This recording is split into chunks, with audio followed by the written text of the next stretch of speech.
Liam Hart didn't choose the Arctic. It chose him.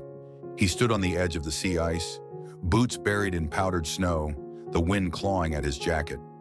Baffin Island stretched behind him like the surface of another planet. Vast, pale, indifferent. This was his third solo expedition north of the Arctic Circle. He wasn't chasing records, fame, or enlightenment. He just wanted silence, the kind that buried noise in memory. A year ago, there had been a car, a drunk driver, a late-night curve. His wife, Hannah, never made it home. The therapist said grief needed space, time. Liam figured the Arctic had plenty of both. He checked his pack. Satellite phone, flare gun, medical kit, rations, a bolt-action rifle, useless against a bear if you couldn't reach it in time. But Liam wasn't here for confrontation. He was here to disappear. His sled dogs, 4 lean, hardened huskies, shifted behind him. He named them after constellations: Orion, Lyra, Vega, and Cassiopeia. The only voices he could stand. He moved out across the ice. On the 5th day, the wind changed. What had been a steady whisper turned into a howl that drilled into bone. Liam pitched his tent against a ridge and huddled inside, listening to the Arctic scream. Inside his journal, he wrote, "Wind sounds like it wants to rip the world open." He didn't dream much anymore, but that night Hannah visited him. She stood in the snow, hair whipping in the gale. She didn't speak, just watched him, half sorrow, half warning. When he woke, the tent was still, the kind of stillness that feels unnatural. He stepped outside, rifle slung over his shoulder. The dogs whined, ears pinned. Tracks, huge ones, 5-toed, deep, a polar bear, close. The ice had held its breath. Liam gripped the rifle tighter. The bear hadn't attacked, not yet, but it was watching. Liam saw it at dusk. It crested a snowbank with the grace of a ghost. 12 feet from nose to tail, fur matted with frost, black eyes locked on him like twin eclipses. He didn't run. Running meant death. He raised the rifle slowly, safety off, breath slow. The bear took 3 steps forward, massive paws crunching ice. It wasn't hungry, not yet, but curious, testing. Liam fired a warning shot into the air. The crack echoed. The bear paused, snorted, then turned and disappeared into the gloom. He didn't sleep that night. It came at dawn.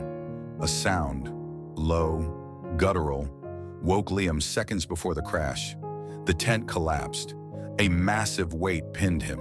Claws like hooks tore through fabric and flesh. He screamed. The rifle was gone. The dogs howled in the distance, scattered by fear. Liam reached for the flare gun, fired. A red sun burst against the bear's chest. It reared back, roaring. Blood poured from his side. The bear hesitated, sniffed the smoke. Then, inexplicably, it turned.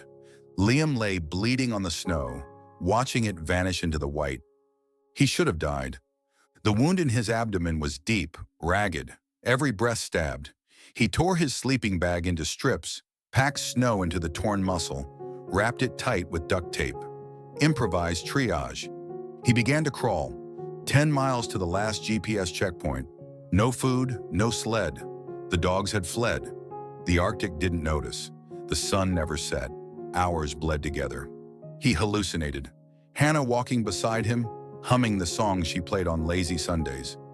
Sometimes he heard the bear, breath in the wind, paws just behind him. Still, he crawled. On the 2nd day, he found Lyra. She was waiting, ribs heaving, muzzle bloody. She had defended the camp. She hadn't run. She limped toward him and licked his hand. They moved together now. He used her for warmth, her instincts for protection. She walked beside him like a sentinel. The silence wasn't empty. It was vast, full of memory, full of what had been. He thought of the bear again. Not a monster, not evil, just survival. Same as him. On the 4th day, the ice cracked. Liam's leg punched through a soft patch, plunging into freezing water. Pain shot up like lightning. Lyra barked, circled him. He pulled himself free with his last ounce of strength. Sat on the ice sobbing. He was freezing, bleeding, starving. He laughed. He remembered telling Hannah once, "I want to die somewhere honest." The Arctic was honest, brutally so. But he wasn't ready yet. He kept moving. Another day, another hallucination, except this one moved. The bear. It stood at a distance, watching again. Lyra didn't growl. She just stood still, ears forward, as if they all understood something he didn't. He raised a hand. Didn't know why. The bear turned, left. Liam whispered, "Thank you." A dot on the horizon. It grew with every step. A broken antenna, a rusted building, the old weather station. He fell through the door, blood and ice in his veins. Radio, dead, flare gun, one shot. He fired into the sky, collapsed.